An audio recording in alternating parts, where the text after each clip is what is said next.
혹시 커리어 10년 차쯤 되셨나요? 분명 열심히 달려왔는데 왜인지 모르게 보이지 않는 벽에 부딪힌 것 같은 기분 느껴본 적 있으세요? 오늘 이야기는요, 여러분의 커리어를 완전히 다른 시각으로 보게 만들 겁니다.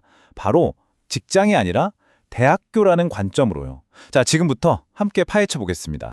이거 실제로 10년 차 직장인이 털어놓은 고민이에요. 아마 많은 분들이 공감하실 텐데요.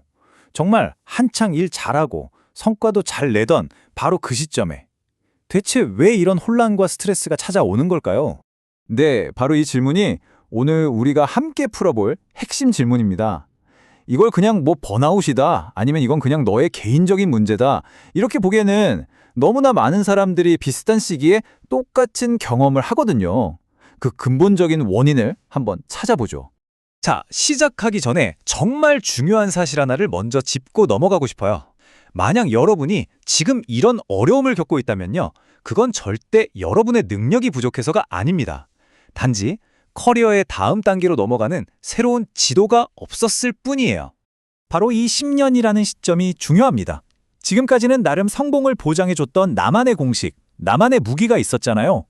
근데 그게 더 이상 통하지 않게 되는 커리어의 아주 결정적인 변곡점이 바로 이때 찾아온다는 거죠.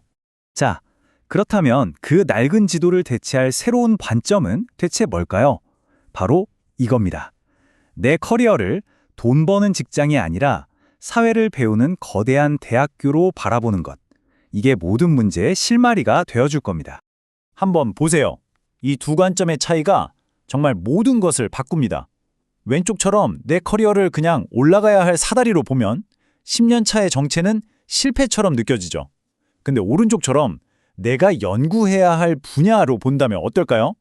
지금 겪는 갈등은 실패가 아니라 와, 드디어 나만의 새로운 연구 주제를 찾았다, 이렇게 되는 거예요. 완전히 다른 게임이 시작되는 겁니다.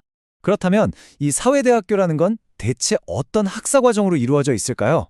이걸 시간 순서대로 따라가 보면 왜 우리가 딱 7년 차쯤에 졸업을 하게 되는지 명확하게 보입니다. 이 타임라인을 한번 보시죠. 우리가 사회에 나와서 처음 3년은 석사과정처럼 기존의 지식을 막 흡수해요. 선배들이 시키는 거 배우고요. 그 후 4년은 박사과정처럼 자신만의 전문성을 깊게 파고들죠. 그리고 마침내 7년이 지나면 우리는 졸업을 하고 박사 후 연구원, 즉 포닥이 되는 겁니다. 사회가 더 이상 우리를 이끌어주지 않는 시점인 거죠. 그러니까 핵심은 바로 이거예요. 7년 차는요, 그냥 경력이 쌓이는 시점이 아니에요. 우리의 역할 자체가 완전히 바뀌는 거대한 전환점입니다. 이제 우리는 누가 가르쳐주는 걸 받아먹는 학생이 아니라 스스로 방향을 설정하고 새로운 가치를 만들어내야 하는 그런 전문가가 되어야 하는 거죠. 자, 그럼 박사 학위를 딴 이후, 그러니까 7년이 지난 후에 연구원으로서의 삶은 어떻게 달라져야 할까요? 바로 이 지점에서 10년 차 전문가들이 겪는 어려움의 진짜 원인이 드러납니다.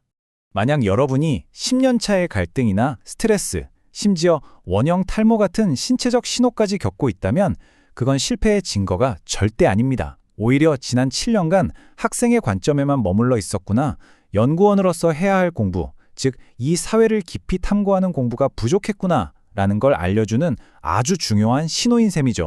이 차트가 여러분의 새로운 정체성을 딱 보여줍니다. 10년 차 이후에 여러분은 더 이상 단순 노동자가 아니에요. 그 비중은 한 20%로 줄여야 합니다.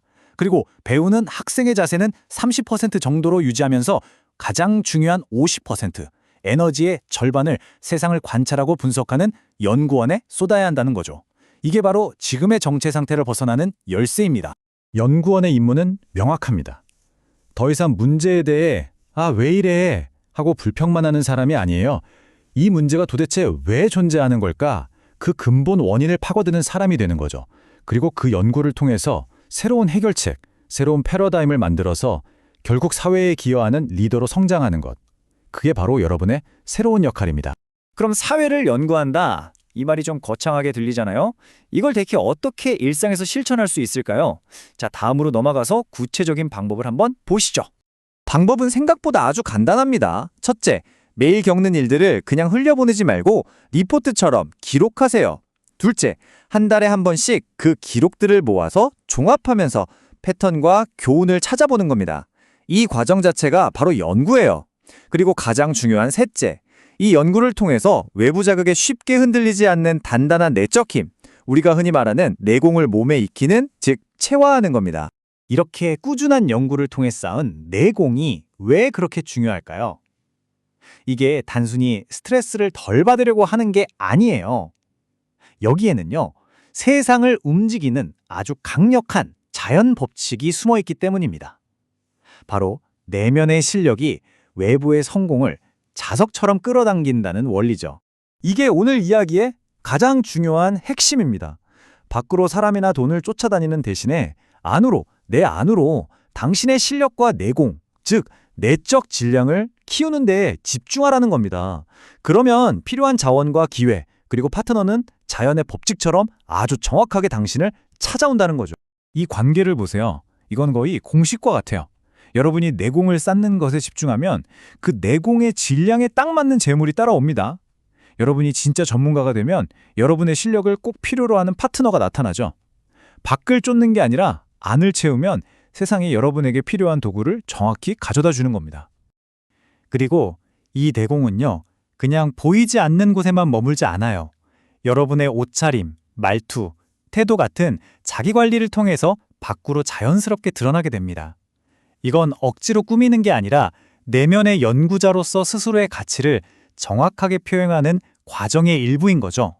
자, 오늘 커리어를 바라보는 새로운 지도를 함께 그려봤습니다. 이제 선택은 여러분의 몫입니다. 주어진 역할만 수행하는 노동자로 남을 것인가, 아니면 나의 경험을 연구해서 세상을 바꾸는 연구자로 살아갈 것인가? 이 질문으로 여러분의 다음 10년을 시작해 보시길 바랍니다.